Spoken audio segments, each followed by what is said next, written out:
मिनश्शैतानिर्रजीम बिस्मिल्लाहिर्रहमानिर्रहीम अस्सलामु अलैकुम वरहमतुल्लाहि वबरकातुहू।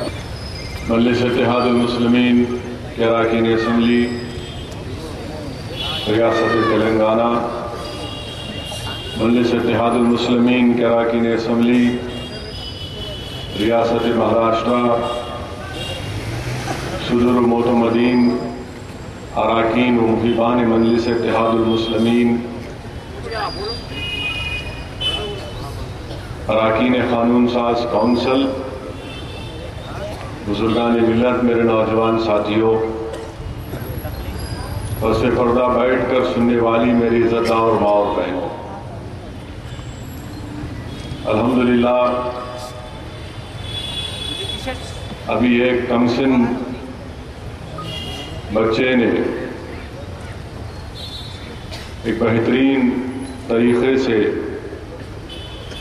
अपनी तकरीर में अपने अल्फाज से मरहूम क़ायद को ख़राज अक़ीदत पेश किया। और जो लोग मजलिस से परेशान हैं, हमारे तकारीर से परेशान हैं, ये बच्चे भी तैयार हैं।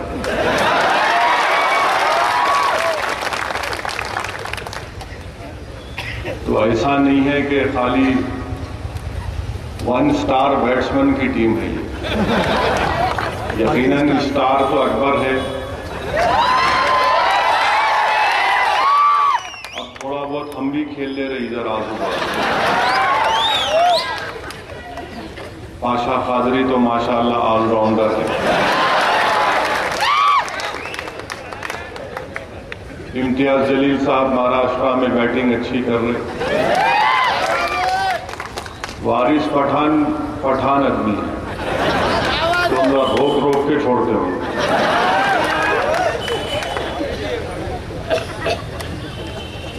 मैं सबसे पहले उन लोगों को मुबारकबाद देता हूँ ईद की, जिन्होंने शव्वाल के 6 रोज़ों को मुकम्मल किया। अल्लाह का शुक्र है कि अल्लाह सुब्हानहू व तआला ने उनको तौफीक दी। और किसी अल्लाह वाले ने मुझसे कहा था कि यमन में जो हजरमूत के हवाइब हैं, यमन में जो हजरमूत के हवाइब हैं, वो ईद के बाद फौरन 6 दिन रोज़ा रहते, ईद उल फितर के बाद, उसके बाद लोगों के घर को जाकर ईद की मुबारकबाद पेश करते। ये यमन के हजरमौत के हवाइब का तरीक़ा है। हमारा तरीक़ा क्या है? कोई मुझे एक SMS या कुछ भिजाए, मेरे को सुनाए शायद, उसमें बोलने वाला बोल रहा कि आप तमाम को इत्तला दी जाती है कि मसाजिद से मुसलमान लापता हैं, और उसमें ये भी कहा गया कि हरकतुल शैतान जो है वो हरकत में आ गया है और उसके चीफ हजरत इब्लीस हैं। तो मुसलमानों को इत्तला दी जाती है कि हरकतें शैतान से बचिए और अपने मस्जिदों को दोबारा आइए। तो ऐसा नहीं है कि रमज़ान हो गया और आप खामोश भूल गए अपनी मस्जिद को। याद रखो, मसाजिद को वही लोग आबाद रखते जो अल्लाह पर और आखिरत पर कामिल यकीन रखते और जो अल्लाह के सिवा किसी से नहीं डरते। तो मेरे अजीज दोस्तों, बुजुर्गों, मस्जिदों को जाओ। हम सिर्फ रमज़ान की हद तक मस्जिदों को आबाद करने वाले नहीं हैं, हम साल के 12 महीने अपने मसाजिद को आबाद करने वाले हैं। अज़ीज़ान मिल्लत, आप और हम आज यहाँ पर इसलिए जमा हुए हैं एक अजीम क़ायद को ख़राज अक़ीदत पेश करने के लिए, जिसने अपनी सारी जिंदगी बेलोस तरीके से, बेनफ्स होकर, पूरे इखलास के साथ सिर्फ और सिर्फ अल्लाह सुब्हानहू व तआला की खुशनुदी के लिए बेजुबान आवाम की, मजलूम आवाम की खिदमत की उन गरीब मोहताजों की आवाज बनी, मजलूमों के जुल्म के खिलाफ ऐवान असेंबली में और ऐवान पार्लियामेंट में उनकी जज्बात की तर्जुमानी की। और ना सिर्फ ये, बल्कि मरहूम कायद सालार मिल्लत ने गरीब मुसलमानों के लिए तालीम के मैदान में जो खिदमत अंजाम दी, वो एक अजीम रिकॉर्ड है। और कोई हिंदुस्तान की सियासी पार्टी इस तरह का रिकॉर्ड पेश नहीं कर सकती तालीम के मैदान में। सालार मिल्लत ने दारुस्सलाम में ITI को कायम किया। उस वक्त के चीफ मिनिस्टर जलंगम वेंगल राव थे। दारुस्सलाम में ITI बना। ITI के बाद NT रामाराव इख्तिदार पर आए तो NT रामाराव की पार्टी में फूट हुई। नाडेला भास्कर राव चीफ मिनिस्टर बने। मजलिस से कहा कि हमारी तायीद करिए। सालार ने कहा तायीद करेंगे, मगर हमारे शराइत है। नाडेला भास्कर राव ने कहा कि क्या चाहिए आपको? सालार मिल्लत ने कहा मुझे कागज का टुकड़ा चाहिए। नाडेला भास्कर राव ने कहा एक कागज का टुकड़ा कहीं को लेते सलाउद्दीन साहब, बैगा भर के कागज देता हूं आपको। तो सालार ने कहा वो बैग भरे हुए कागज नहीं चाहिए मेरे को एक कागज के टुकड़े पर इस बात की इजाजत दे दो, हिंदुस्तान की दस्तूर की दफा 30 के तहत मुसलमानों के लिए इंजीनियरिंग और मेडिकल कॉलेज खोलने की मुझे इजाजत दे दो। जो लोग गवाह थे इस गुफ्तगू के नाडेला भास्कर राव से, वो खुद ताज्जुब कर रहे थे। एक सुनहरा मौका आपके सामने आया और सालार एक कागज लेना चाहते हैं। वो बैग भर के कागज देना चाहता है, मगर मरहूम कायद ने कहा एक कागज दो। नाडेला भास्कर राव ने कहा वो भी देता हूं, ये भी ले लो। सालार ने कहा नहीं, एक ही कागज चाहिए।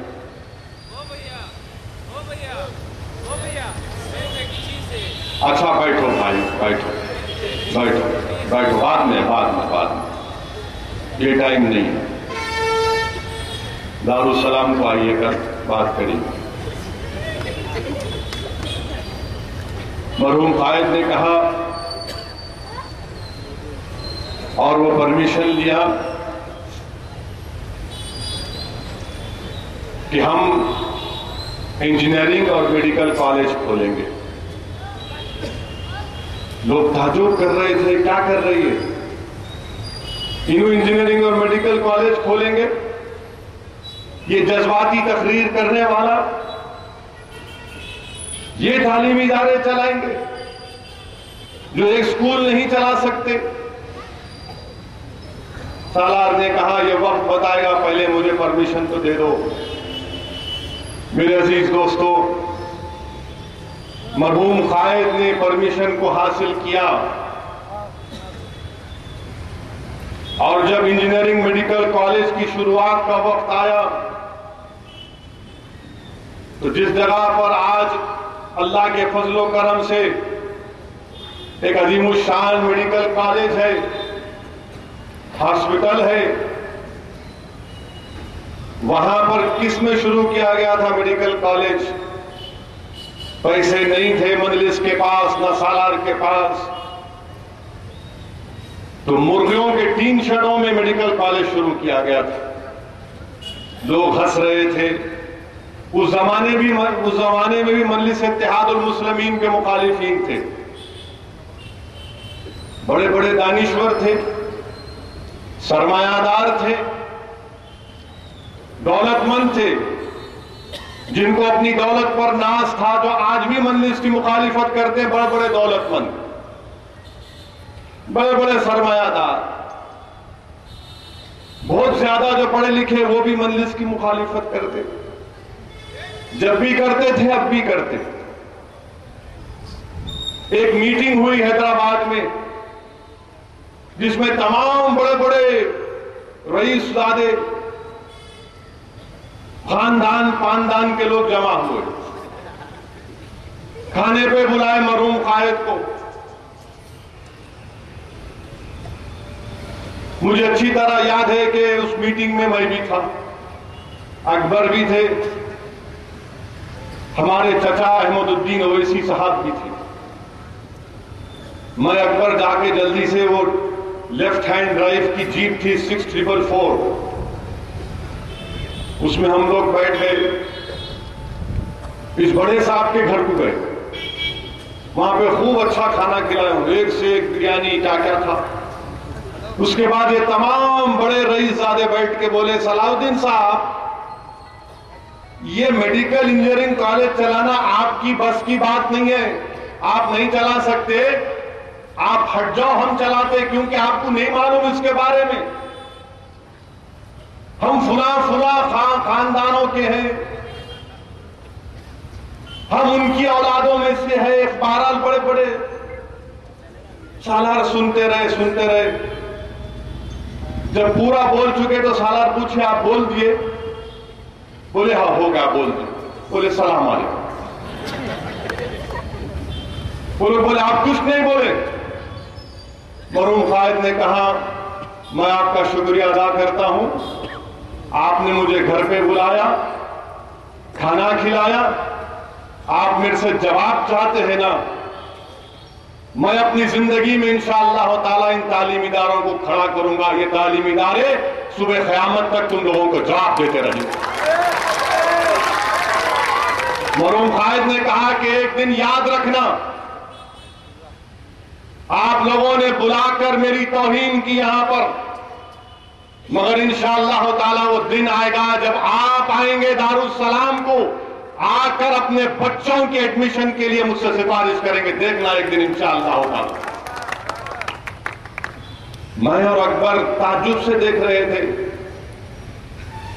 सालार बोले जा रहे थे, एक अजीब कैफियत में आ गए थे सालार। गाड़ी में बैठे, वो सिगरेट पीते थे सालार। वो पुराने जमाने के पॉलिटिशियन, चार मीनार पीने का बड़ा शौक। मरहूम कायद सिगरेट निकाल के सब मारते थे, यूं यूं यूं। वो फिल्टर नीचे जाने के बाद सिलगा के बोले, सुने मियां, मेरे को बोल रहे हैं लोग, मैं नहीं चला सकता हूं, देखना इंशाअल्लाह ताला अल्लाह उसके रसूल के सदक़े में इन तालीमी इदारों को खड़ा करेगा। और अल्लाह सुब्हानहू व तआला ने उनके इखलास, उनकी नेक नियति के ऊपर अल्लाह ने उनको कामयाब किया। और यकीनन वो दिन भी आया मेरे अजीज दोस्तों, मैं तकब्बुर और गुरूर की बात नहीं कर रहा हूं। जो लोग सवाल कर रहे थे कि कैसा बनाएंगे, कैसा चलाएंगे, मरहूम कायद के सामने दारुस्सलाम में वो लोग भी आए थे। और सालार मिल्लत ने कहा कि याद रखो, इस जमात को मजबूत करने वालों में बड़े बड़े औलिया अल्लाह का हाथ है, इस जमात को मजबूत करने में गरीबों का हाथ है, इस जमात को मजबूत करने में लोगों ने अपना खून पसीना बहाया, इस जमात को ठहराने के लिए नौजवानों ने अपनी जान और माल की कुर्बानी दी, इस जमात की तरक्की के लिए कामयाबी में ठहर ठहर कर हमारी माँ और बहनों ने अपनी उंगलियों को सड़ा दिया, गर्मी में ठहर ठहर कर भुक्का रह रहकर। और सालार ने कहा ये जमात जरूर कामयाब होती है। तो आज के इस जलसे में असदुद्दीन ओवैसी सालार मिल्लत को खराज अकीदत पेश करने के लिए सिर्फ नहीं खड़ा है, असदुद्दीन ओवैसी सुल्तान सलाहुद्दीन ओवैसी को सालार मिल्लत बनाने वालों को खराज अकीदत पेश करने के लिए भी खड़ा है। मैं सलाम करता हूं सरजमीन दखन के उन गरीब मुसलमानों को जिनको हमारे मुखालिफिन कहते थे कि रिक्शे वालों की जमात है। मैं सलाम करता हूं रिक्शे वालों को, और अगर अल्लाह दिखाएगा अशर के मैदान में तो यकीनन वो रिक्शे वाले अल्लाह उनको इज्जत से नवाजेगा अशर के मैदान में, जिन्होंने नामसाइब हालात में मजलिस इत्तेहादुल मुस्लिमीन का साथ किया। मैं सलाम करता हूं उन बुजुर्गों को जिनकी दुआओं की वजह से अल्लाह ने मजलिस इत्तेहादुल मुस्लिमीन को कामयाबी पे कामयाबी दी। मैं खराज अकीदत पेश करता हूं उन लोगों को जिन्होंने कांग्रेस हुकूमत के जुल्म को भी सहा मगर इलेक्शन के दिन निकलकर वोट दिया मजलिस को। आज के इस खिलवत मैदान में मुझे महादीन कैंप की हमारे हनीफ साहब की वालदा का भी किस्सा याद आता है कि जिसने मौजूदा उस वक्त के सिटिंग चीफ मिनिस्टर के खिलाफ सालार मिल्लत का हाथ पकड़कर इंतखाबी मुहिम में हिस्सा लिया। मैं सलाम करता हूं उस मरहूम अम्मा को, मैं सलाम करता हूं, खराज अकीदत पेश करता हूं मजलिस इत्तेहादुल मुस्लिमीन के अजीम सिपाहियों को, उन अजीम बुजुर्गों को जिन्होंने सालार मिल्लत के साथ कंधे से कंधा मिलाकर इज्तिमात को मजबूत किया। चाहे वो गुलाम गौस खां साहब मरहूम क्यों ना हो, चाहे इस्माइल ज़बी साहब क्यों ना हो, चाहे ख्वाजा अबू सईद क्यों ना हो, चाहे शेख मोहम्मद अख्तर क्यों ना हो, चाहे रहमत हुसैन ज़ैदी क्यों ना हो, ऐसे हजारों लाखों लोग हैं जिनको मैं जानता भी नहीं। मगर मेरी अल्लाह से दुआ है कि अल्लाह सुब्हानहू व तआला इन तमाम की मग़फ़िरत फरमाए और अल्लाह सुब्हानहू व तआला इनके मुकामात और दर्जात में बुलंदी अता फरमाए। ये एक इज्तिमाई मेहनत थी और हम कोशिश यही कर रहे हैं कि सबको साथ लेकर इज्तिमाई तौर पर हम काम करें। 1960 में मरहूम कायद ने बल्दिया के इलेक्शन में कामयाबी हासिल की, मल्लेपल्ली से कामयाबी हासिल की। 62 में मरहूम कायद पहले एमएलए बने और उसके बाद अल्लाह ने मरहूम कायद को कामयाबियों पे कामयाबियां अता की। क्या हमको पैगाम मिलता है सालार मिल्लत की जिंदगी से? क्या हमको मैसेज मिलता है? क्या हमको मालूम होता है? मालूम ये होता है कि जो लोग नेक नियति के साथ, इखलास के साथ अल्लाह की जात पर अटूट तवक्कल करके काम करेंगे तो यकीनन उनको कामयाबी मिलेगी। मेरे अजीज दोस्तों, यही पैगाम है। मरहूम कायद की जिंदगी हम तमाम के लिए एक मशाल राह है, हम तमाम की जिंदगी के लिए मशाल राह है। लोग पूछते हैं कि मजलिस के मुखर्रीन या एमएलए या एमपी जहां खड़े हो जाते जो मुंह को आए बोल देते, इनकी जबानों को लगाम नहीं है क्या? क्या करेंगे? हमारी आदत खराब करके गए सालार। उनकी सोबत में बैठ के उठे, अब कोई शराबी की सोबत में बैठेगा तो शराबी बनेगा, कोई जुआ खेलने वाले की सोबत में बैठेगा तो जुआ खेलेगा, कोई औलिया अल्लाह की सोबत में बैठेगा। अगर वली नहीं बना तो कम से कम अच्छा मुसलमान तो बन जाता। अगर कोई आलिम दीन की सोबत में बैठा तो आलिम दीन नहीं बना तो कम से कम सुन्नत और कुरान और सुन्नत के पैगाम को समझ जाता। हम तमाम ने सियासत सीखी तो अल्लाह के फजल व करम के बाद मरहूम कायद के पैरों के पास बैठकर असदुद्दीन ओवैसी ने सियासत सीखी। मैंने एक बेहतरीन मास्टर के पास बैठकर सियासत सीखी। मुझे सियासत कुछ नहीं मालूम था। बैरिस्ट्री की डिग्री लेकर आने के बाद जो हल्क़े असेंबली चार मीनार के लिए नॉमिनेशन दाखिल करने जा रहा था तो मरहूम कायद ने मुझे बुलाया, मैं मिलने गया, सालार मिल्लत के पैर छुआ और कहा कि मैं जा रहा हूं अपना नॉमिनेशन दाखिल करने के लिए। तो सालार ने कहा बैठो। मैं बैठ गया। मरहूम कायद ने पूछा तुमको अंदाजा भी है तुम क्या करने जा रहे? मैंने कहा मेरे को नहीं मालूम। मैंने कहा मुझे नहीं मालूम, आप मैं नॉमिनेशन दाखिल करने जा रहा हूं, मेरे को सियासत नहीं मालूम थी। और मैं अल्लाह को जान के कहता हूं कि मुझे आज भी सियासत समझ में नहीं आती। मेरे को आज भी सियासत समझ में नहीं आती। मैं सिर्फ ये जानता हूं कि काम करना, उधार चढ़ाओ, ये दाव पेच मेरे को आज भी समझ में नहीं आता। सालार ने कहा याद रखो तुम वो काम करने जा रहे हो जहां पर आज से तुम्हारी नींद, तुम्हारा चैन सुकून खत्म। तुम वो काम करने जा रहे हो कि याद रखो तुम पर इल्जामात लगाए जाएंगे। तुम वो काम करने जा रहे हो कि तुमको बहादुरी के मुजाहरे करना पड़ेगा। याद रखो तुम उस राह पर जा रहे हो कि कभी वक्त पड़ा तो तुमको अपनी जान भी दे देना पड़ेगा, या देना पड़ेगा, या फिर तुम्हारी जान भी जाएगी। और जब मैं सुन रहा था, मैं सोच रहा था ये क्या किया तुमने। अच्छा खासा बाहर पड़ रहा था, खाए जिस तरह की कमेंट्री कर दी मेरे सामने। मैं थोड़ी देर के लिए सोच रहा था, मैं कहा ये तो बड़ा मुश्किल काम है, मैं आपकी तरह नहीं बन सकता सर। तो सालार ने कहा कि कौन कह रहा है तुमको, तुम जुस्तजू करो, मेहनत करो, अल्लाह पर टूट भरोसा करो, अल्लाह तुमको कामयाबी देगा। मैं चला गया, नॉमिनेशन दाखिल किया। उस जमाने के हालात आप जानते, क्या सियासी हालात थे, इंतजार की कैफियत थी।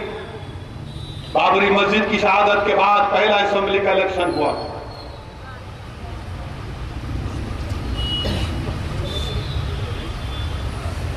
मैं अकेला एमएलए बना, और जब मैं सिटी कॉलेज में काउंटिंग हो रही थी, हमारे साथ हमारे गफ्फार मियां थे, साबिका रुकने बल्दिया, जनाब पूछे कि हमारे सैयद साहब, मरहूम सैयद साहब। मुझे समझ में नहीं आ रहा था, मैं घर चला गया, जाकर सालारे मिल्लत से मुलाकात किया तो सालारे मिल्लत सो गए थे। मैं जाकर खड़े होकर उनके पैर छुआ, उनको उठाया, कहा कि मैं जीत कर आया हूं और मुझे समझ में नहीं आ रहा कि मैं क्या करूं। अब सिर्फ एक ही एमएलए कामयाब हुआ, मेरी आंखों में आंसू थे, मैं परेशान था। मरहूम कायद ने कहा ये रोना छोड़ो, जाओ, अगर इशा पड़े तो सो जाओ, नहीं पड़े तो इशा पढ़ो, सो जाओ, सुबह में बात करें। बोला ये क्या है भाई, मगर हौसला आजम था।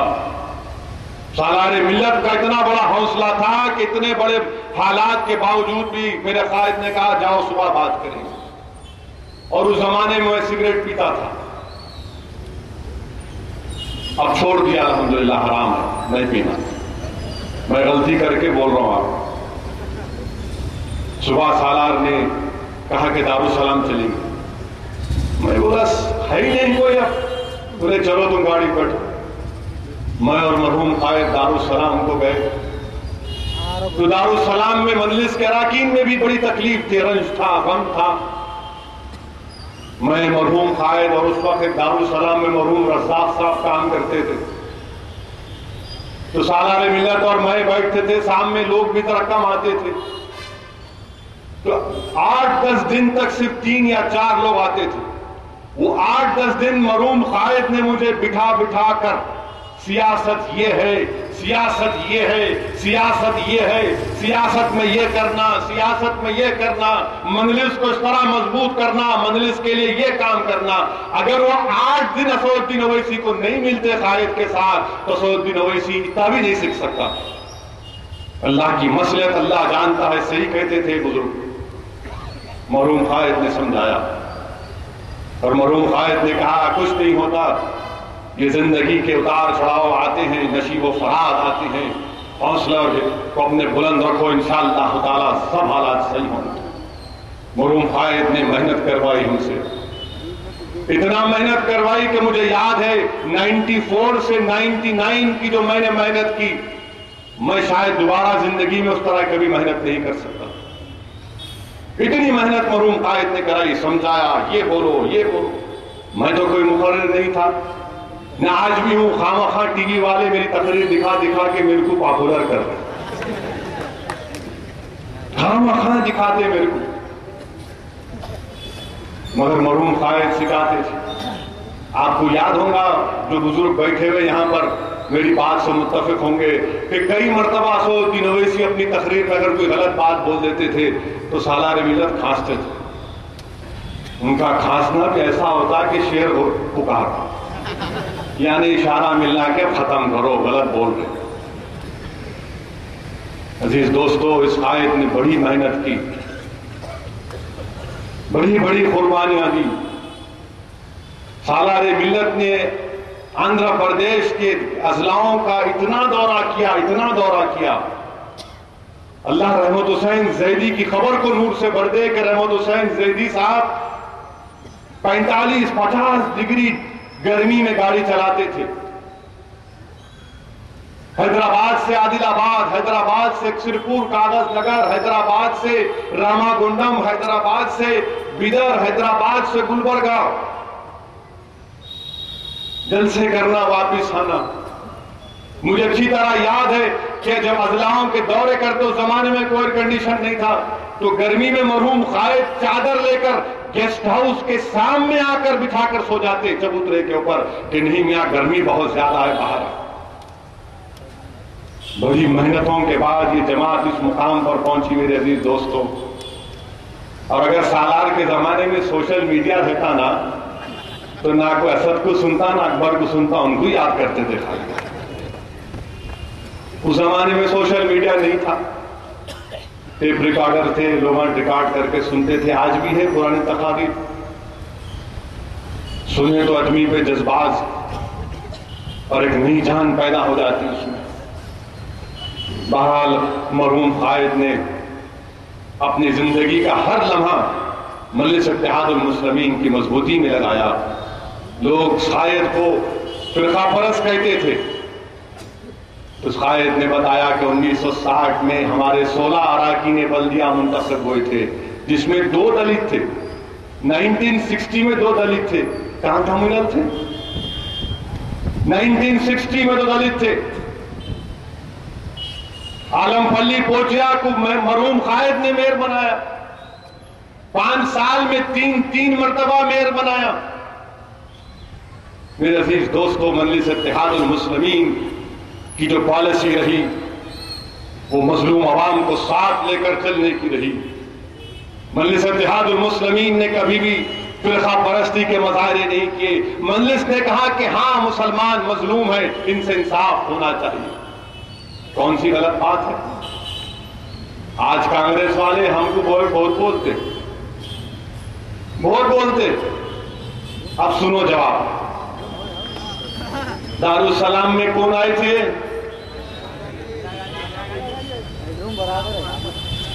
दारुसलाम में श्री शंकर साहब के पार्लिमानी इलेक्शन की तारीख के लिए दारुसलाम की सरजमीन पर मोहतरमा इंदिरा गांधी को आना पड़ा।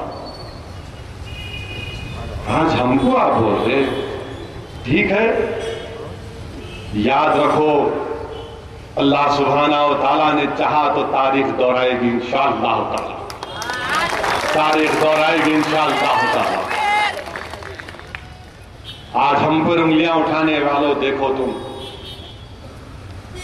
और मरहूम कायद को कई मरतबा जेल जाना पड़ा। मुझे मरहूम कायद की उस तकरीर के अल्फाज याद आ रहे। मेरे ख्याल से पाशा कादरी भी जेल में काफी गए सालार के साथ, और पाशा का काम यह था जेल में कि सालार को नात पढ़ के सुनाना। आप लोग नहीं जानते, बेहतरीन नात पढ़ते पाशा, इसलिए बोला ऑलराउंडर है। तो सालार जेल से निकलने के बाद किसी जलसे में तकरीर कर रहे थे, तो बोले अभी जेल से आया, इनके दामाद थे हम फुला के, अभी जेल से आया।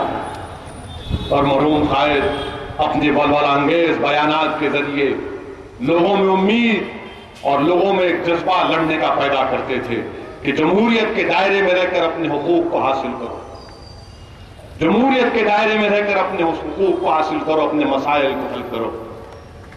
मेरे अजीज दोस्तों, असदुद्दीन ओवैसी कभी सालार मिल्लत नहीं बन सकता। सरजमीन दखन का कोई भी आदमी सालार नहीं बन सकता। एक ही सालार होता है, उसके बाद कोई नहीं बन सकता। हाँ, उनके रास्ते पर चलकर उनको बेहतरीन खराज अकीदत पेश कर सकते हो, मगर कोई ये कहेगा कि नहीं मैं अब मॉडर्न डे सालार हूं, तो मेरे भाई आसमान है वो और तुम कचरे के ढेर पे कंकर असदुद्दीन ओवैसी। जो कचरे के ढेर पर है, बहुत आगे जाना है, बहुत मेहनत करना है, और इसीलिए अल्लाह सुब्हानहू व तआला ने उनको रमजान के मुबारक महीने में ताख़रात में अपने पास बुलाया। मरहूम कायद रमजान के महीने में इस दुनिया को छोड़कर गए, और मासूम मुरादाबादी ने अपने मज़मून में सालारे मिल्लत के ऊपर लिखते हुए एक शेर लिखा था, तुम्हें कहता है मुर्दा कौन, तुम जिंदों के जिंदा। यकीनन सालारे मिल्लत जिंदा है अपने इन खिदमात के जरिए। ये Owaisi hospital, Asra hospital, medical engineering, MBA, MCA, Darussalam bank के तमाम मरहूम कायद के खिदमात हैं, ये सालारे मिल्लत ने किया। जब मरहूम कायद को इल्जामात लगे तो सालारे मिल्लत यकीनन थोड़ा गमगीन थे, तकलीफ में थे, मगर सालार ने कहा कि इंशाअल्लाह ताला तमाम ये बादल छटेंगे, इंशाअल्लाह ताला अल्लाह हक को सामने रखेगा। और दुनिया ने देखा, बल्कि उन जालिमों ने मजबूर भी किया मरहूम कायद को अपने सर पर कुरान रखकर कसम खाने के लिए, मगर दुनिया ने देख लिया, जिन्होंने झूठे इल्जाम लगाए अल्लाह ने उनको जलील और रुस्वा किया। अब तक जलील और रुस्वा हो रहे हैं अल्हम्दुलिल्लाह। मेरे अजीज दोस्तों, मरहूम कायद की खिदमात को हम कभी नहीं भूल सकते, और उनको बेहतरीन खराज अकीदत पेश करने का तरीका यह है कि हम जिद्दोजहद जारी रखें, किसी हुकूमत के जुल्म से ना डरें, हक के रास्ते को ना छोड़ें, दुश्मन की ताकत को देखकर मरूब ना हो जाएं, बल्कि मुकाबले के लिए तैयार रहें, क्योंकि कामयाबी देने वाला अल्लाह है। हम वो आका की उम्मत है जो ताकत या कुव्वत के बलबूते पर नहीं, बल्कि अल्लाह की कुदरत पर कामयाब होते हैं। अल्लाह की कुदरत के जरिए कामयाब होते हैं, अल्लाह को कामयाब करेगा जरूर। आज भी यकीनन मुसलमानों में तालीमी पसमानदगी को दूर करना है, आज भी यकीनन नौजवानों के मसाइल को दूर करना है, आज भी दलितों को हमारे साथ और लेना है, उनके साथ हमको आगे बढ़ना है, कोशिश हमको करना है। एक आलमपल्ली पोचया, प्रकाश राव, सत्यनारायण नहीं, बल्कि हजारों की तादाद में आलमपल्ली पोचया और दलितों को हमको साथ लेना पड़ेगा। यह मुस्तकबिल का हमारे सामने रास्ता, इस रास्ते को हम पर चलना है। मेरे अजीज दोस्तों, डरने और घबराने की जरूरत नहीं है, और अल्लाह का इतना बड़ा करम है कि मजलिस के जलसों में कोई प्रेस वाले नहीं आते थे, कोई प्रेस वाले नहीं आते थे। मजलिस के जलसे होते थे तो लाखों सलाम वो पुराने अजीम लोगों को कि उनकी मेहनत और कुर्बानियों के नतीजे में इतने बड़े बड़े जलसे हो रहे। इतना बड़ा डाइस भी नहीं बनता था एक तख्त पर, चांदनी के 2 पार्ट बिछाए जाते थे। और बेचारे मरहूम इस्माइल जबी साहब और मामा याद आ रहे हैं, मामा गुलाम गौसना साहब। गुलाम गौसना साहब बैठते थे जलसे में तो बादशाह को या फिर हमारे इतने पुराने मरहूम गौस साहब को बोलते थे, सालार आने से पहले जरा एक चाय मंगा, जरा मलाई डाल के लेके आ, 1-2 सिगरेट मंगा ले। मेरे अजीज दोस्तों, सोचो आप थोड़ी देर के लिए कि एक चाय पीकर, आधी प्याली चाय पीकर इन लोगों ने 1-1 घंटा, 1.5 घंटा तकरीर करते थे। उस जमाने में कोई रिकॉर्डिंग नहीं थी, कोई यूट्यूब नहीं था, कोई ट्विटर नहीं था, कोई कैमरा नहीं था। अल्लाह सलामत रखे उन लोगों के, उन लोगों की मेहनत और जस्तजू की वजह से मजलिस यहाँ तक पहुंची है, मजलिस यहाँ तक पहुंची है। अब हमारी जिम्मेदारी है, अब नौजवानों की जिम्मेदारी है, बुजुर्गों की जिम्मेदारी है, मेरी इज्जतदार माँ और बहनों की दुआओं की जरूरत है कि हम इसको और आगे लेके जाएं। अखबार वाले न्यूज डालते ही नहीं थे, कोई नहीं डालता था न्यूज, तो सालार ने कहा कि ये मेरे जलसे मेरा अखबार, मेरी तकरीर मेरी न्यूज बनेगी इंशाअल्लाह ताला। और मरहूम कायद ने अपने जलसों के जरिए, लोग आज भी जानते हैं, बुजुर्ग जानते हैं कि उस जमाने में जब इलेक्शन होते थे तो 10 बजे की खैद नहीं थी वक्त की, तो सालार मिल्लत रात में 8 बजे से सुबह 3 बजे तक जलसे करते थे। मुझे अच्छी तरह याद है मरहूम कायद का पहला पार्लिमानी इलेक्शन कि मैं एम्बेसडर गाड़ी में सो जाता था तो सालार कभी हाफिज बाबा नगर को गए तो वहां पर लोग 8-10 बैठे हुए थे। जैसा मरहूम कायद की गरजदार आवाज शुरू होती कि औज़ु बिल्लाहि मिनश शैतानिर रजीम पैरवान इमाम मुबीन, तो हजारों की तादाद में लोग निकल के आते। मरहूम कायद के अल्फाज पर नहीं मालूम अल्लाह का क्या करम था, क्या कशिश थी उस आवाज में। लोग बोलते कि फखरे मिल्लत अलैहिर्रहमान ने मरहूम कायद को हजरत अब्दुल्ला शाह साहब रहमतुल्लाह अलैह के पास लेकर गए थे। उस वक्त के बड़े बड़े औलिया अल्लाह के पास लेकर गए थे कि मेरे बच्चे के लिए दुआ करना। बुजुर्ग कहते हैं कि हजरत शाह कासिम अबुल बुलाई की दुआ भी मरहूम कायद के साथ। मेरे अजीज दोस्तों, बुजुर्गों की दुआओं की जरूरत है, अल्लाह वालों की दुआ की बहुत बड़ी जरूरत है, वही कामयाब और कामरान करती। 3-3 बार रात तक जलसे। आप सोचिए, हम एक तकरीर करके 3 दिन तक तकलीफ महसूस करते। कल दिन भर सुबह 9:30 बजे से रात में 10 बजे तक टीवी चैनलों में फिराए मेरे। अरे मैं बोला छोड़ दे भाई, एक के बाद एक। अरे मेरा हल्लक सूख गया मेरा। बोले नहीं, बोलो आप। ये बोले थे, ये कहीं को बोले, वो नहीं बोलना था, ऐसा बोलना था। बोला ठीक है बोल दो। जब मैं सोच रहा था कि मरहूम कायद एक दिन में 12 जलसे, एक जगह पर 1 घंटा 40 मिनट की तकारीर करना। मेरे अजीज दोस्तों, जब तक इंसान में कमिटमेंट नहीं है वो काम नहीं कर सकता। आज आप देखिए कि सालार की मेहनत का नतीजा है, वो बुजुर्गों की मेहनत का नतीजा है कि आज मेरे को छुट्टी में लिख के दिए, जी न्यूज भी यहाँ पर है, इंडिया टीवी के संजय तिवारी भी यहाँ पर है, ABP, ANI, TV9, साक्षी भी है कभी।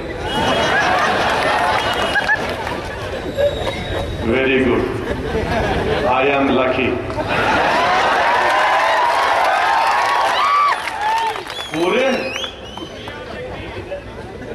पूरे आ गए,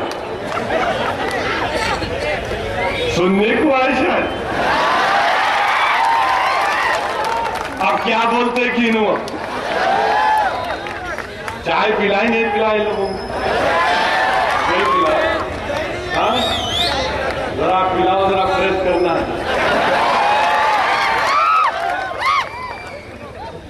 पूरे आ गए, वेरी गुड। हाँ,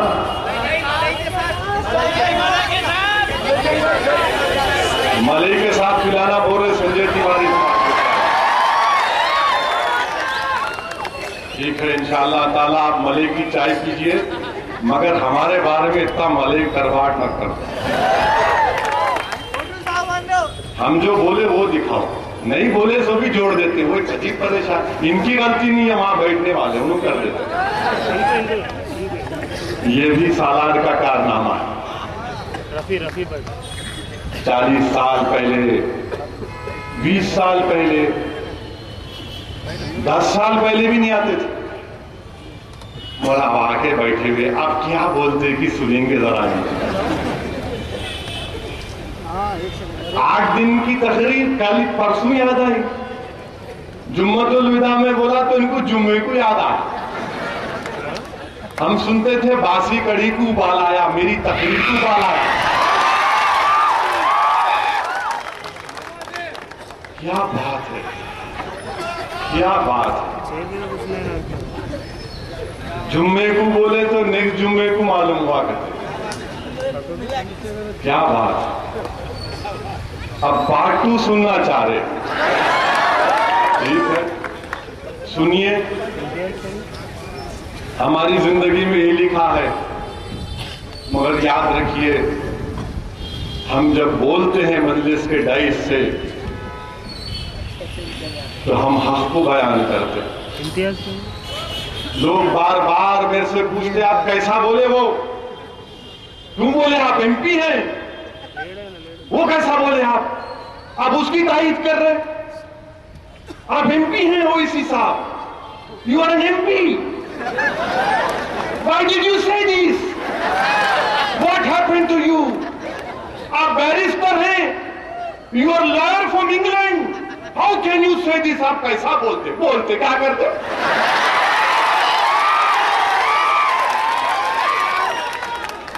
क्या पढ़े लिखे होना तो क्या गूंगे हो जाना? इसलिए सालार हमारे को एमएलए का टिकट दिए, इसीलिए सालार हमारे को बोले काम करो। सालार बोले जहां जैसा है वैसा मुकाबला करना, जो जैसा मुकाबला करना चाह रहा वैसा मुकाबला करो, जबान से तो जबान से, दूसरा बोल तो दूसरा भी, नो प्रॉब्लम, हम एवर रेडी है। मगर क्यों बोले? नहीं ये कैसा बोले? अरे क्या बोले भाई? नहीं क्यों बोले आप? मैं बोला भाई वो मक्का मस्जिद की क्या पाशा 1.5 घंटे की तकरीर थी, 1 घंटा 40 मिनट की तकरीर थी।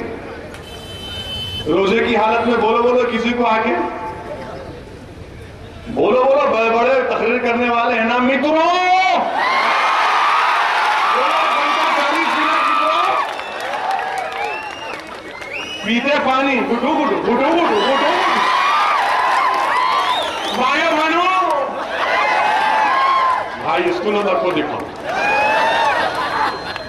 1 घंटा 40 मिनट बोले, रमजान की बरकत है वो, असदुद्दीन अवैसी का कुछ भी नहीं।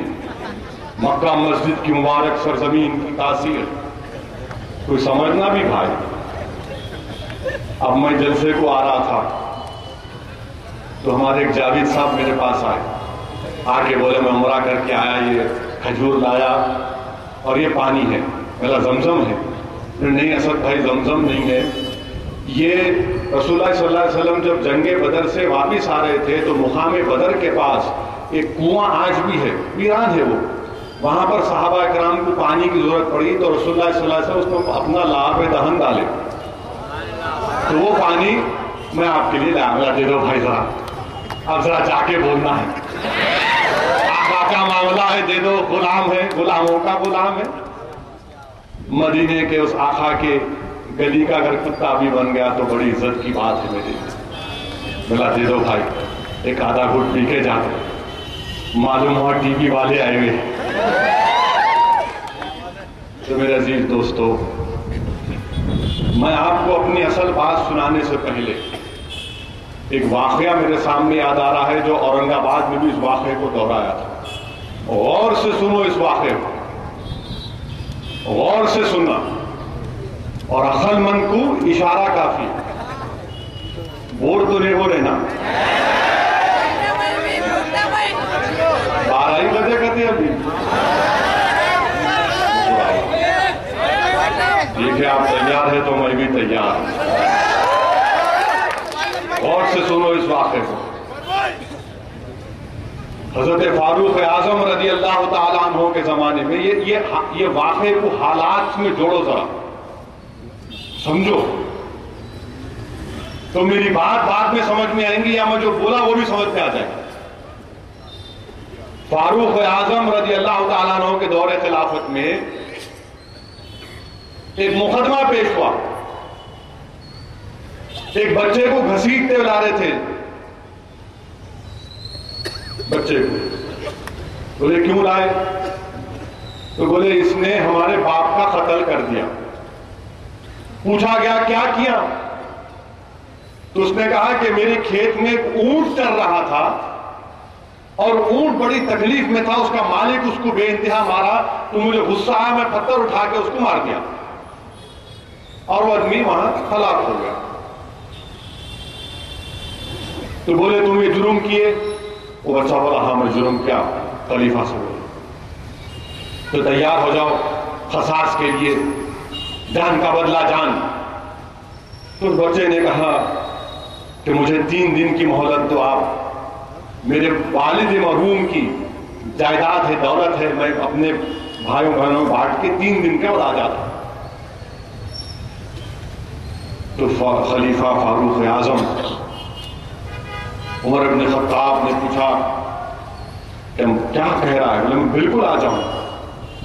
तो पूछा गया कि कौन इस बच्चे की गारंटी लेगा कि 3 दिन के बाद इन्हें वापस आएगा?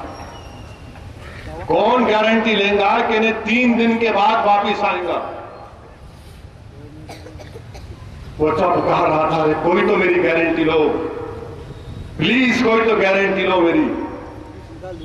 तो आवाज आई कि मैं लूंगा इस बच्चे की गारंटी। लोगों ने देखा कि अबू दर रज़ी अल्लाह ताला कि मैं इसकी गारंटी लूंगा। फारूक आज़म ने कहा कि अगर ये नहीं आएगा तो फिर आपको इसकी जगह पर ठहरना पड़ेगा। कहा मंजूर। 1 दिन हो गया, 2 दिन हो गया, तीसरे दिन असर के वक्त दोनों बच्चे भाग के आए, चलिए दरबार फारूक आज़म में चलिए। बोले कि नहीं, अभी दिन नहीं हुआ, मगरिब की अजान पर दिन खत्म होता। बोले चलिए आप। बोले चलो मैं आऊंगा मगरिब के वक्त। हज़रत अबू दर रज़ी अल्लाह ताला अन्हु दरबार फारूक आज़म में गए। पूरा मदीना देख रहा है कि अब वो बच्चा नहीं आया तो आपको उसकी सजा देना पड़ेगा, जान चले जाएगी। पूरा मदीना आ गया दरबार फारूक आज़म में। और मगरिब की अजान जैसे हुई, लोगों ने देखा कि अब तो हो गया। वो बच्चा दौड़ के आया कि मैं आ गया, मैं आ गया, मैं आ गया। भाग क्या कहा बच्चे ने कि मैं आ गया, पुकार कर मैं आ गया। फारूक आज़म ने कहा कि बच्चे तू क्यों आया, तू क्यों पलट के आया? तो बच्चे ने कहा, अरे फारूक आज़म, अगर एक मुसलमान वादा करता है और अगर वादे को पूरा नहीं करेगा तो दुनिया कहेगी कि मुसलमान वादा करके मुकर जाता, इसलिए वादा निभाने के लिए आया हूं, वादा निभाने के लिए आया हूं, पलट कर आया हूं, जान देना है ना तो आया हूं। फारूक आज़म ने हज़रत अबू दर से पूछा कि आपने क्यों उस बच्चे की गारंटी दी? तो साहबी रसूल ने इरशाद फरमाया, तुम मुझ पे इल्जाम लगाते हो ना, हम तमाम पे इल्जाम लगाते हो कि हम क्या कर रहे हैं, क्यों कर रहे हैं। सुनो, ये हमारी गलती नहीं है, बल्कि हमको सिखाया गया। क्या पैगाम दिया साहबी रसूल ने? ए फारूक आज़म उमर बिन खत्ताब, अगर कोई मुसलमान मदद को पुकारे, अगर मैं मदद ना करूं उसकी, तो अल्लाह को क्या जवाब दूंगा? मैं क्या जवाब दूंगा उसको? और जब ये 2 बच्चे देख रहे थे, ये नजारा देख रहे थे, ये जवाब सुन रहे थे कि कह रहा है कि अगर मैं वादा मुकर जाऊंगा, वादा खिलाफी करूंगा, तो लोग मुसलमान को क्या कहेंगे।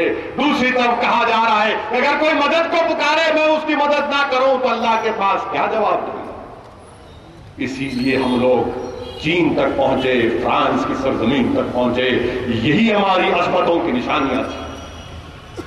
मेरे अजीज दोस्तों, वो बच्चा पलट के आया, वो बच्चा पलट के आया, वादा निभाया। ये वाकया याद रखो, हालात में याद रखो, जोड़ो उसको, सोचो, दिमाग पे जोर डालो कि क्या बोल रहे असदुद्दीन। सोचो, मैं तुमको दावत फिक्र दे रहा हूं, मैं तुमको दावत फिक्र दे रहा हूं। अक्लमंद को इशारा काफी, मैं तुमको दावत फिक्र दे रहा हूं। सोचो मेरे अजीज दोस्तों। और फिर हम पे नाराज होने वालों, अब सुनो बात। मैं अपनी तकरीर में क्या बोला था मक्का मस्जिद में? आप याद करेंगे कि मैंने कहा था कि फर्स्ट पोस्ट के एडिटर इन चीफ जगन्नाथन साहब का आर्टिकल में उन्होंने लिखा, बोला था मैं, तो जोर से बोलो ना, रिकॉर्डिंग में आना ना इनके। अब जगन्नाथन साहब एक और आर्टिकल लिखे आज 25 जुलाई को फर्स्ट पोस्ट में। थोड़ा टाइम लेता हूं, तर्जुमा करता हूं, मैं ट्रांसलेशन का एक्सपर्ट तो नहीं हूं, कोशिश करता हूं, अंग्रेजी उतना नहीं आती मैं, अपन ये है ना। तो मिस्टर जगन्नाथन ने लिखा, it would be A national tragedy of epic proportions and a significant miscarriage of justice if Yaqub Memon hangs for his role in 93 Mumbai blast. ये इनका है। तर्जुमा क्या है कि ये कौमी सानिया होगा, नेशनल। मेरे अल्फाज नहीं है, देखो संजय तिवारी, हमारे एएनआई वालों, मेरे अल्फाज नहीं है। बोल देना उन लोगों ने, तो इनू बोले, इनू बोले, इनू बोले, इनू बोले, सब मैं ही बोल रहा हूं, कोई बोल रहा ही नहीं, गूंगे हो गए पूरे, मुंह में जबान ही नहीं है किसके। क्या कहा mister Jagannath? It will be national tragedy of epic proportions, कौमी सानिया होगा। ये अंग्रेजी के सही थोड़े करीब करीब अल्फाज है। अगर याकूब मेमन को उसकी सजा देंगे 93 में, मेरे नहीं है, मेरे नहीं है, यूं बोल रहे, मेरे को भी अच्छा लग रहा, मैं एग्री कर रहा हूं, जुर्म है। ये आर्टिकल में कहा। अब सेकेंड पैराग्राफ में उन्होंने बोलते कि फैक्ट्स नाउ इमर्जिंग और re emerging in the public domain show how badly the legal system has failed in Memon's case. First paragraph के 3 लाइन, नए नए फैक्ट्स, नए नए सबूत सामने आ रहे आवाम में, पब्लिक डोमेन में, और ये बता रहे कि लीगल सिस्टम कैसा इस केस में फेल हुआ। इन्हों बता रहे, इन्हों टेररिस्ट है। अब बोलो, क्या बोलती है टीवी वाले, बोलो तुम कि जगन्नाथन गद्दार है क्या? असदुद्दीन ओवैसी के जबान से निकला हुआ लफ्ज मुखालिफीन को गद्दारी की बू आती नहीं। मेरे दोस्त, हिंदुस्तान हमारा है, हमारा था और रहेगा, ये हमारे बाप की सरजमीन है। कोई अगर कहेगा कि नहीं हमारी मां की है, तो हम बोलेंगे हमारे बाप की भी है। कैसा बाप की है? तो बाबा आदम यहीं पर आए, अब्बा आदम। अब्बा आदम दुनिया में कदम रखे तो हिंदुस्तान में रखे। तो अब्बा के सरजमीन पर अब्बा की जायदाद में कोई उंगली कर सकता? आप सामने आ जाते हैं, क्यों मेरे बाप की जगह आई है, क्या समझा? हमारे बाप का मुल्क है। ये जगन्नाथन साहब ने लिखा।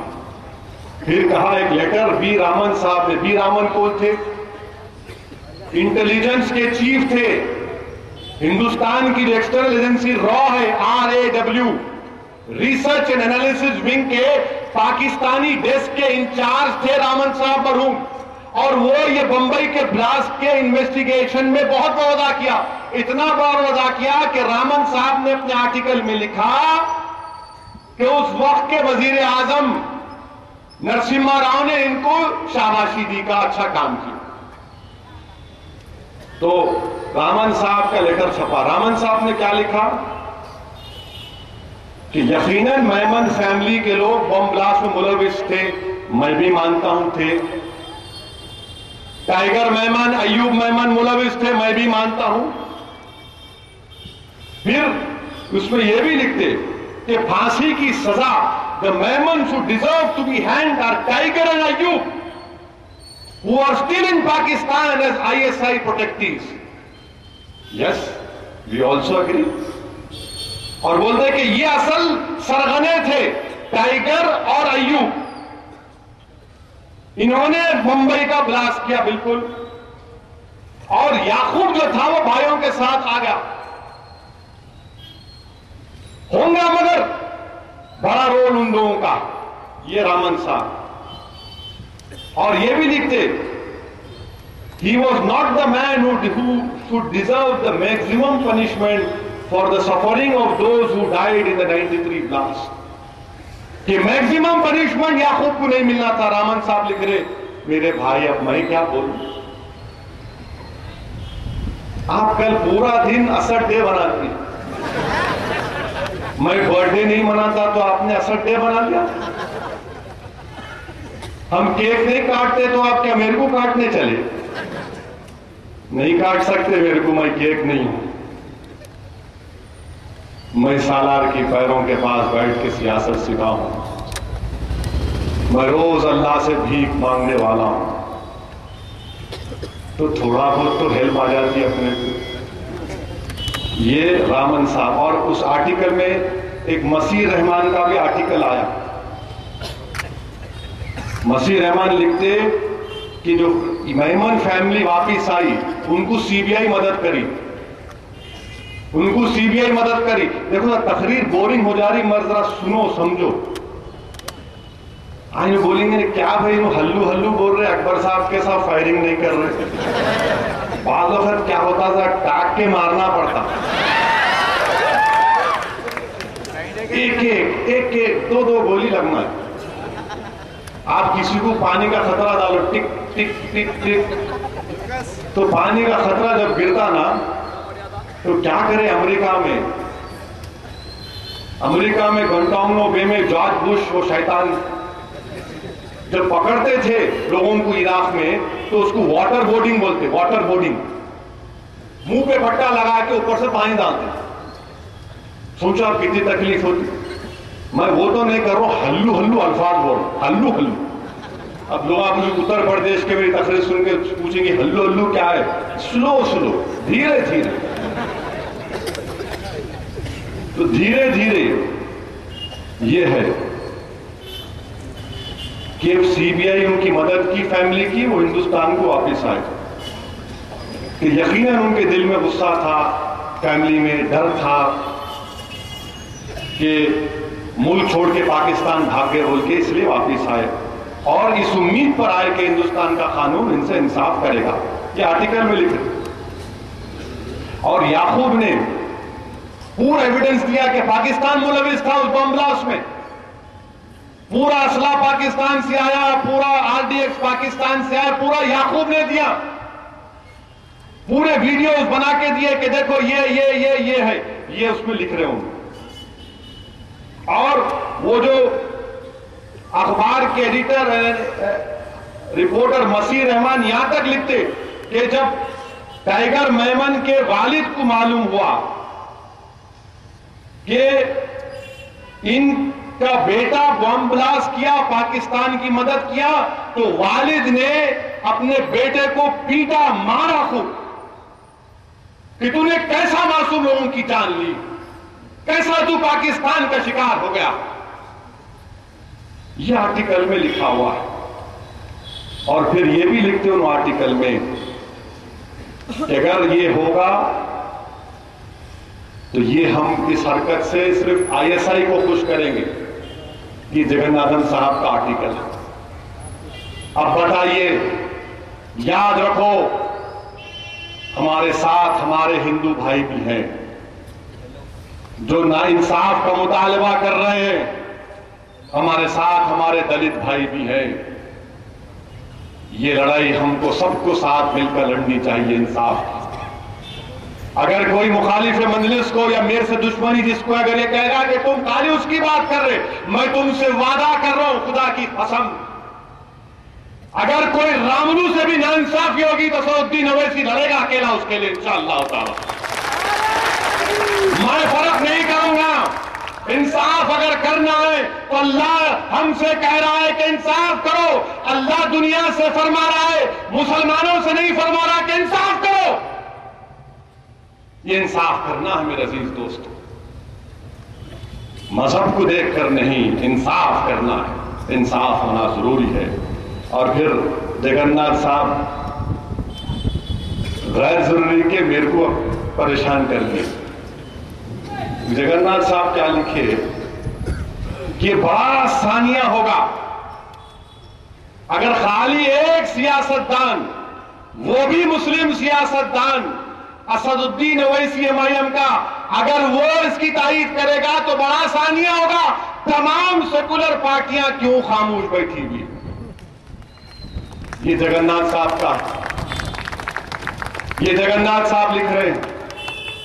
अब क्या ये इनके ऊपर बुलाएंगे टीवी चैनल पे इनको? कल उनको बुलाना, मैं नहीं आने वाला हूं, मैं नहीं आता, बहुत हो गया। कल 8 घंटे 9.5 घंटे यहां से जी टीवी के प्रसाद बोसेकर बोल रहे वहां चले जाओ, संजय तिवारी बोल रहे वहां आ जाओ, आज तक कौन है बोल रहा वहां पहुंच जाओ। मैं बोला क्या तो भी है कि टेनिस का बाल हूं, यहां से वहां जाने को। भूखा सुबह से लेकर रात तक। नमाज हम पढ़ रहे टीवी स्टूडियो में। बोला चलो अच्छा है, टीवी स्टूडियो में नमाज पढ़ रहे अपन। हेडलाइंस टुडे के टीवी स्टूडियो में बोला मगरिब पढ़ना है मेरे को। बोले पढ़िए। मैं अल्लाह अकबर। बोला चलो आपकी सरजमीन अच्छी हो गई, क्या करेंगे। मैं बोला थोड़ा पानी तो पिला दो। मगर मेरे अजीज दोस्तों ये हो रहा है। अब फैसला आप कर लीजिए, फैसला हुकूमत को करना है। हम अदालत के फैसले को मानते मेरे भाई, क्यों नहीं मानेंगे अदालत के फैसले को। मगर हम क्या बोल रहे, हम ये बोल रहे, फिर से दोहरा रहा हूं, टीवी वालों की बेनिफिट के लिए दोहरा रहा हूं, क्लियरिटी के लिए। मैं क्या कह रहा हूं, क्या यह बात झूठ है कि पंजाब के मौजूदा चीफ मिनिस्टर सरदार प्रकाश सिंह बादल साहब उस वक्त के सदर जमहूरिया मोहतरमा प्रतिभा पाटिल के पास जाकर बहन सिंह के कातिल के लिए लीनियंसी की अपील करे नहीं करे?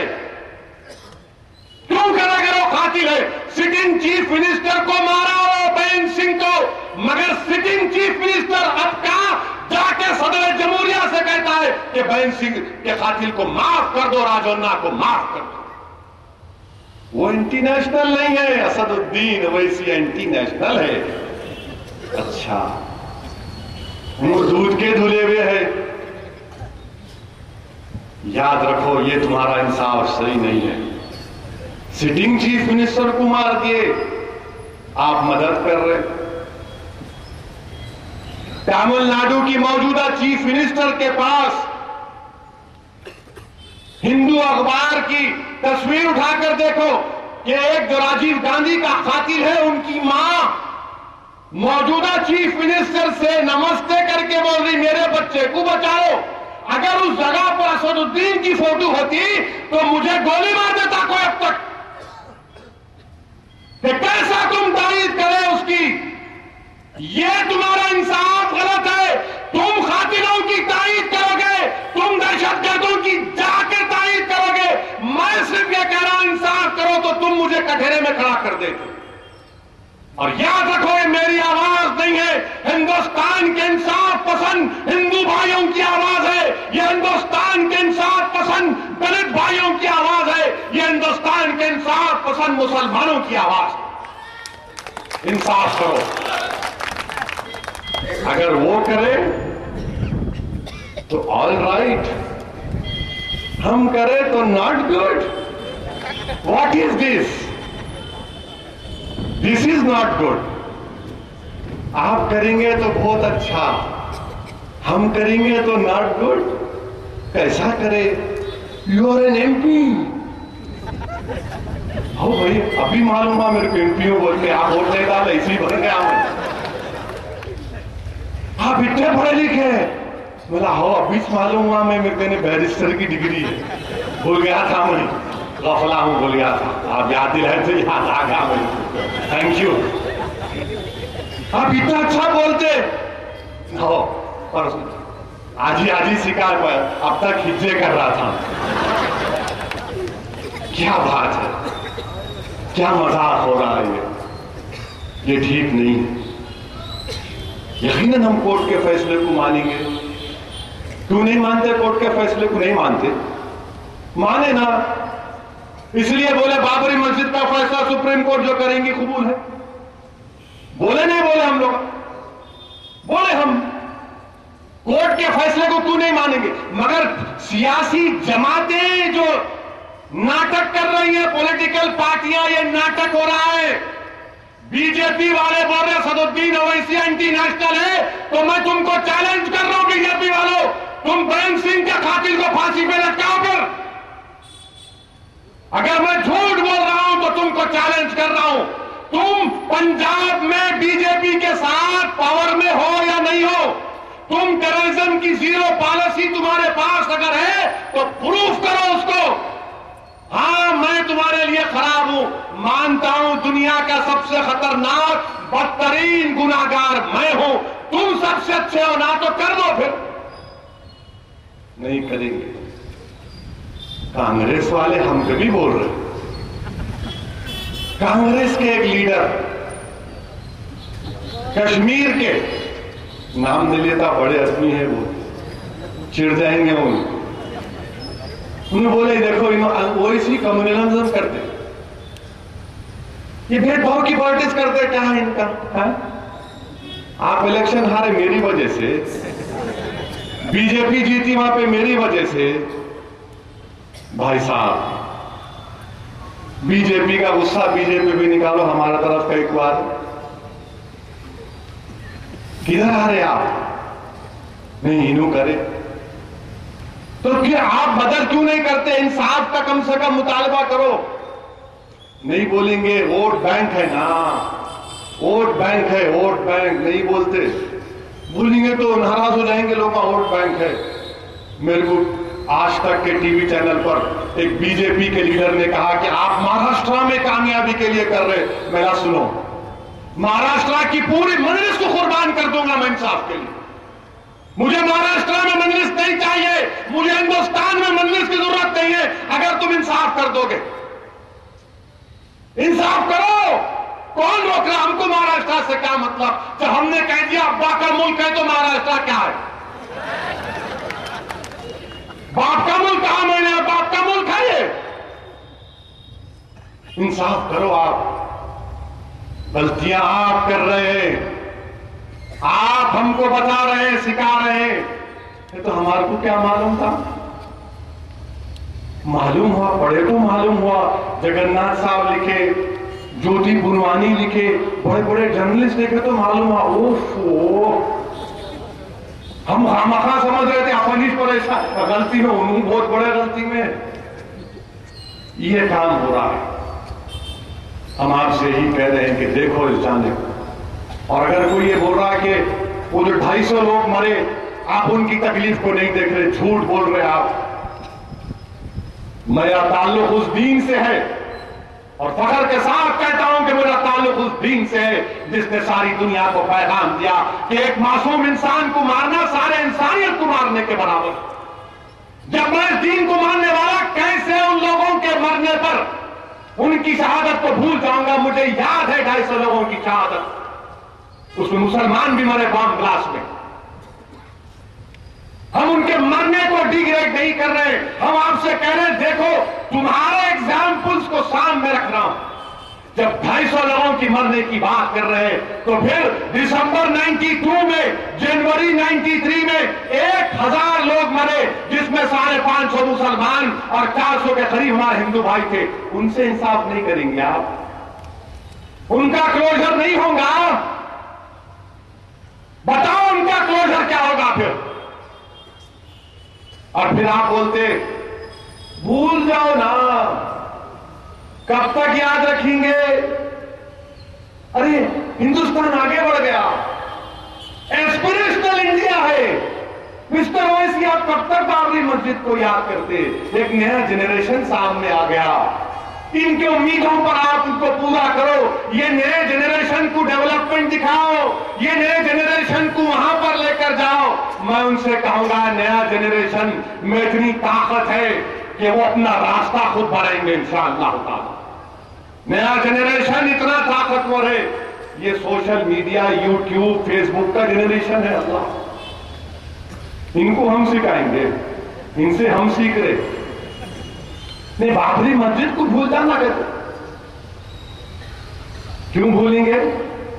श्री कृष्णा कमीशन ने कहा कि बाबरी मस्जिद ओरिजिनल सिन है। बाबरी मस्जिद की वजह से बंबई में फसाद हुआ, बाबरी मस्जिद की शहादत की वजह से उसके बाद बम ब्लास्ट हुए। ये मेरे अल्फाज नहीं है, श्री कृष्णा में पढ़ो। अगर 900 पेज की रिपोर्ट नहीं पढ़ सकते तो ATR पढ़ो, अगर ATR नहीं पढ़ सकते तो उसके एक्सर्ट्स पढ़ो, अगर एक्सर्ट्स नहीं पढ़ सकते तो हिंदू अखबार के वेबसाइट पर, उनके सेंटर फॉर पॉलिसी सेंटर पर जाओ, एक पेपर है पुलिस के ऊपर, बाबरी मस्जिद को शहीद करने वालों पर जो इल्जाम है, जिसमें अडवाणी है,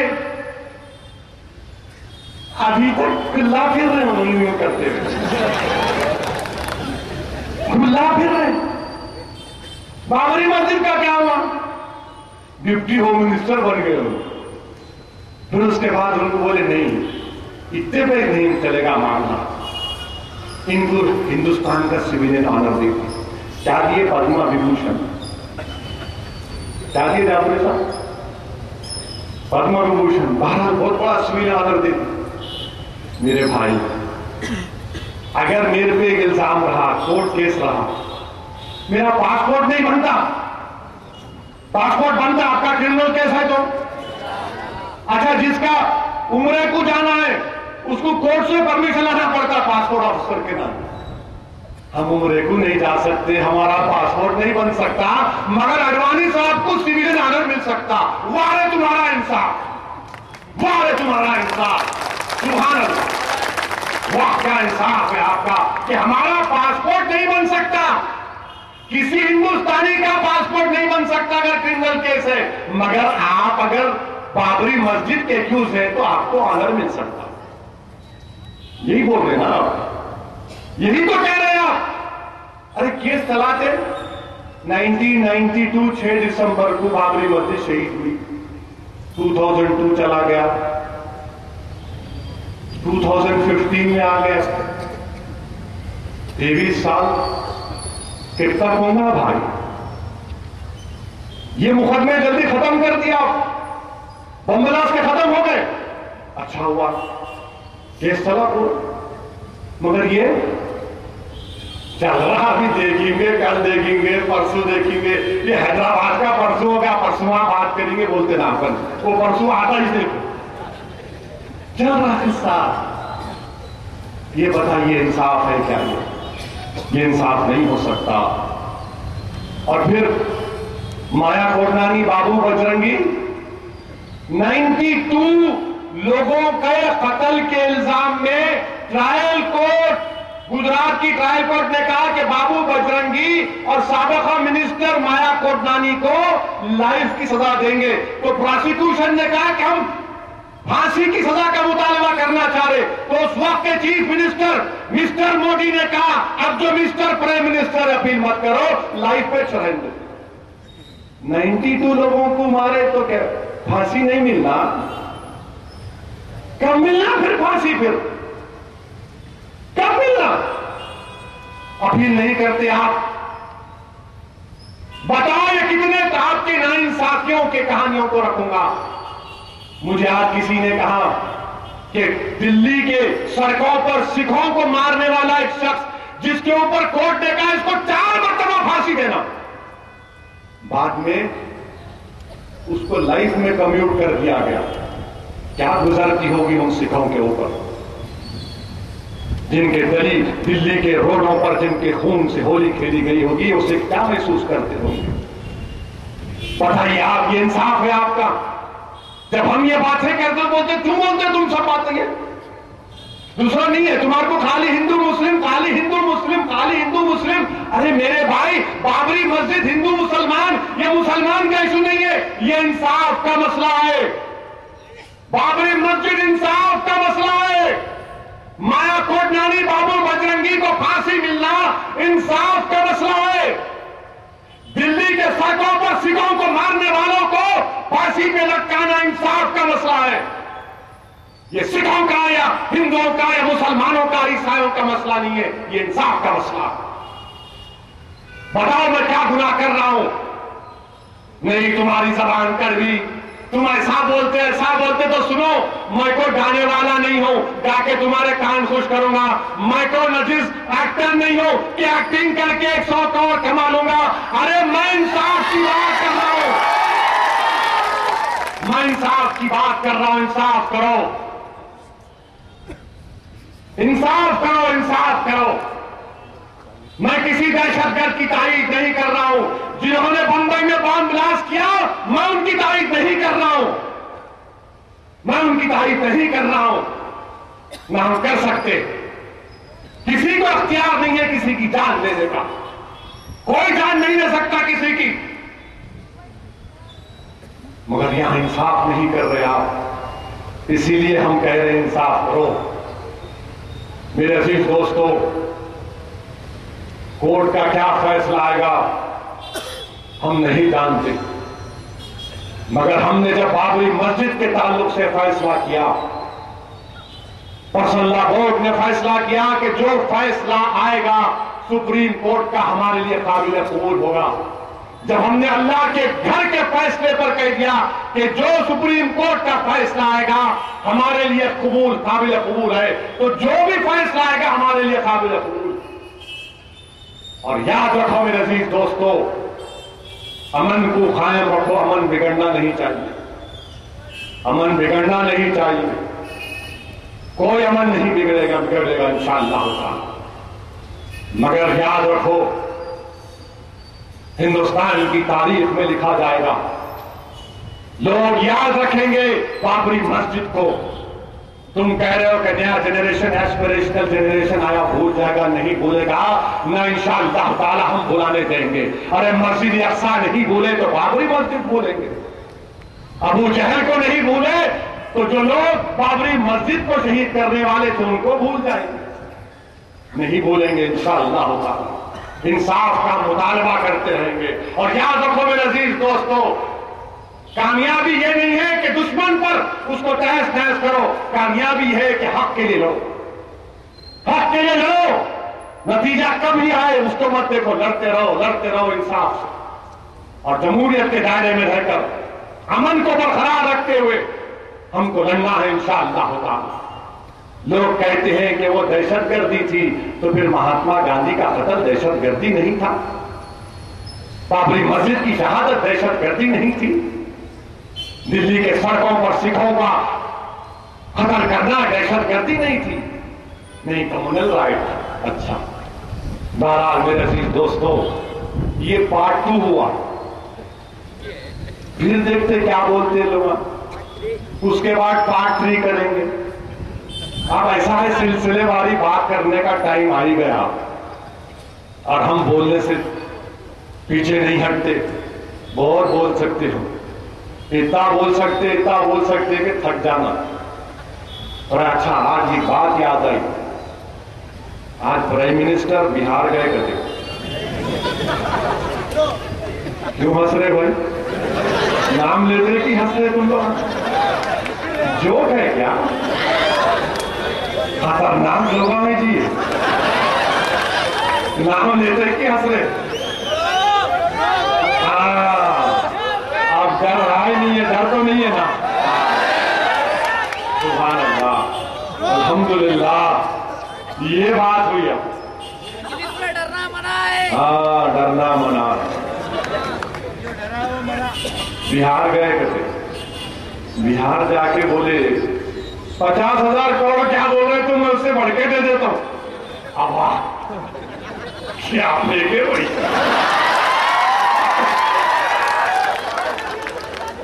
50,000 को उससे बढ़ के दे देता हूं। ऐसा करूं, ऐसा करूं, क्या है? 50,000 करोड़ दे देता हूं, उससे बढ़ के दे देता हूं। क्या बात, इकोनॉमी ग्रो नहीं हो रही, किसान खुदकशी कर रहे। विदर्भा में पूछो इम्तियाज जलील से, आप विदर्भा से हटके मराठवाड़ा में आके पूना में कितने 1200 किसान, 6 महीने में 1200 किसान खुदकशी कर रहे। कर्नाटका में हमको आने नहीं दे रहे, हम जाते कि वहां बोले नहीं आना, वहां भी किसान खुदकशी कर रहे। तो प्राइम मिनिस्टर साहब 50,000 करोड़ कहां से लेंगे आप? तो प्राइम मिनिस्टर बोले 50,000 से बढ़ के देने वाला हूं मैं बोला कहां से लाते भाई? अलाउद्दीन का चिराग ऐसा खासा है तो निकल देंगे पैसे, ठीक गिर रहे।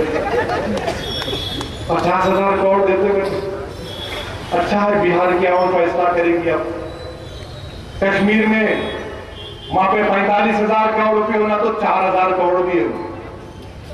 खाली कश्मीर में तूफान जो आया था, सैलाब आया था, अजीबो गरीब गवर्नमेंट है। हिंदुस्तान के एग्रीकल्चर मिनिस्टर पार्लियामेंट में एक सवाल का जवाब देते हैं कि किसान खुदकशी क्यों कर रहा, आपको सुन के हैरत होंगी। किसान is committing suicide because is important. Important का मतलब मालूम, हकीम साहब से जाके पूछो, उन्हें मर्द नहीं है कहते इसलिए खुदकशी कर देना। कुव्वते मर्दानगी नहीं है उसमें। अगर और कलरफुल लैंग्वेज में बोलो कुव्वते बा नहीं है कहते उसमें, इसलिए खुदकशी कर ले रहा उन्हें। वो पहुंचे हुए भाई हूं, पहुंचे हुए हूं। माने दिल्ली में बैठ के एग्रीकल्चर मिनिस्टर को मालूम हो कि उसमें कुव्वते मर्दानगी नहीं है, आपको कैसा मालूम?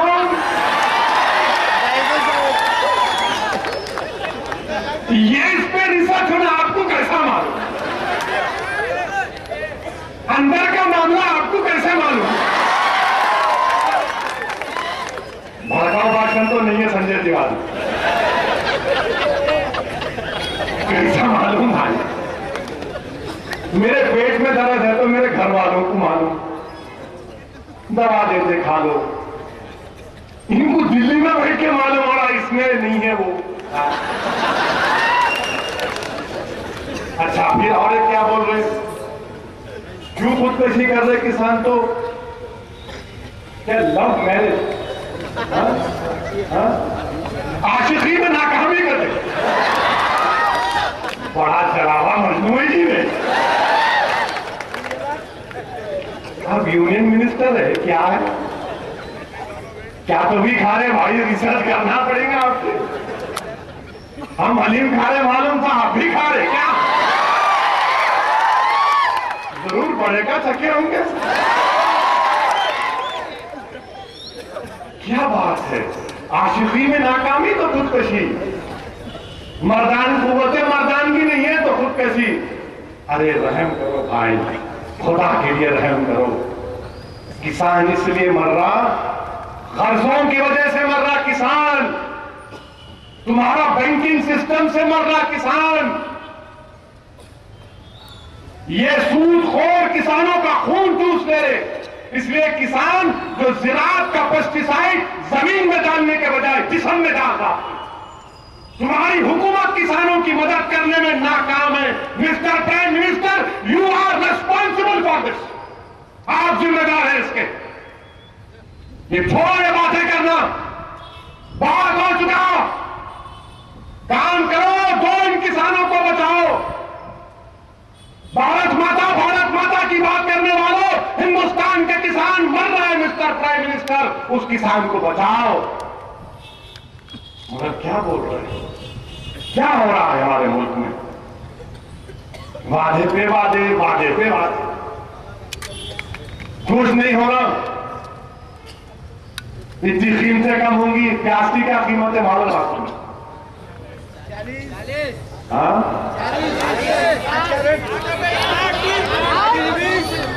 मैं सियासतदान जरूर हूं, मेरे को मालूम प्याज की कीमत, मेरे को भी घर जाना है वापिस, याद रखो। हाँ 40 रुपए में कहा मिल रहा भाई? उनका साहब आप बोलो, आपको बेहतरीन मालूम।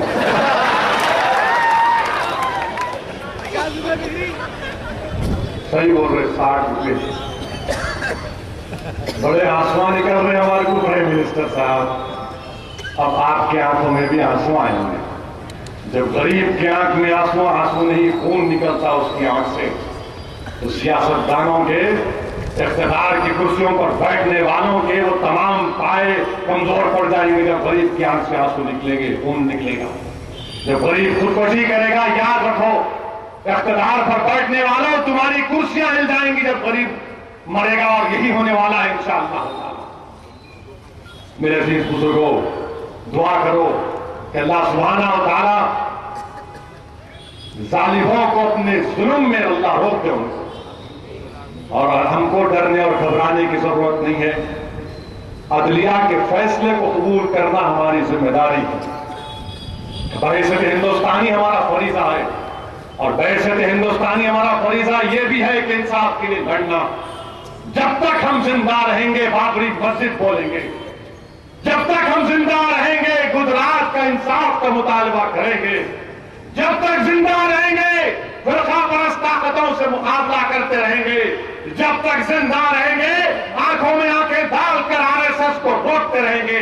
यही हमारा काम है और यही बेहतरीन खराज अकीदत है मरहूम कायद सालार मिल्लत के लिए। वाखिर दावा अल्हम्दुलिल्लाह रब्बिल आलमीन।